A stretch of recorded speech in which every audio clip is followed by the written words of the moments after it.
Welcome back. સુરતમાં Veer Narmad south Gujarat યુનિવર્સિટીની ગંભીર બેદરકારી સામે આવી છે. પરીક્ષા વિભાગ પ્રેક્ટિકલ લેવાનું જ ભૂલી ગયો. વિદ્યાર્થીઓએ 2024માં એટીકેટી પાસ કરી હતી. પાસ હોવાની માર્કશીટ યુનિવર્સિટીએ મોકલી આપી હતી. તો 5મી અને 6ઠ્ઠા સેમેસ્ટરની હોલ ટિકિટમાં નાપાસ લખેલું આવ્યું.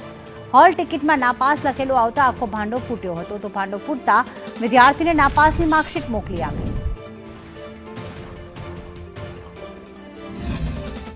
વીર નર્મદ દક્ષિણ ગુજરાત વિશ્વવિદ્યાલય સંલગ્ન વલસાડ જિલ્લાની એક કોલેજમાં એનઈપી અને નોન એનઈપી એ બે પ્રકારના વિદ્યાર્થીઓની જે પરીક્ષા હતી એ પરીક્ષામાં જે વિદ્યાર્થીએ પ્રેક્ટિકલની પરીક્ષા આપવાની હતી, પરંતુ હવે તપાસનો વિષય છે કે વિદ્યાર્થી પરીક્ષા આપી નથી કે પછી કોલેજે લીધી નથી. આવા બે વિદ્યાર્થીઓ હતા, પરંતુ એ વિદ્યાર્થીઓની પરીક્ષા બાબતે હાલમાં જે સમગ્ર ઘટના આવી છે એમાં તંત્ર દ્વારા તપાસ કરવામાં આવી છે. પ્રાથમિક માહિતીઓ હાલ જે મળી રહી છે એ મુજબ વિદ્યાર્થીની જે કોલેજ છે એને યુનિવર્સિટીએ જાણ કરી હતી, પરંતુ કોલેજ દ્વારા પરીક્ષા લેવામાં આવી નથી એવી માહિતી હાલમાં પ્રાપ્ત થઈ રહી છે. આ દિશામાં ચોક્કસ કાર્યવાહી કરવામાં આવશે.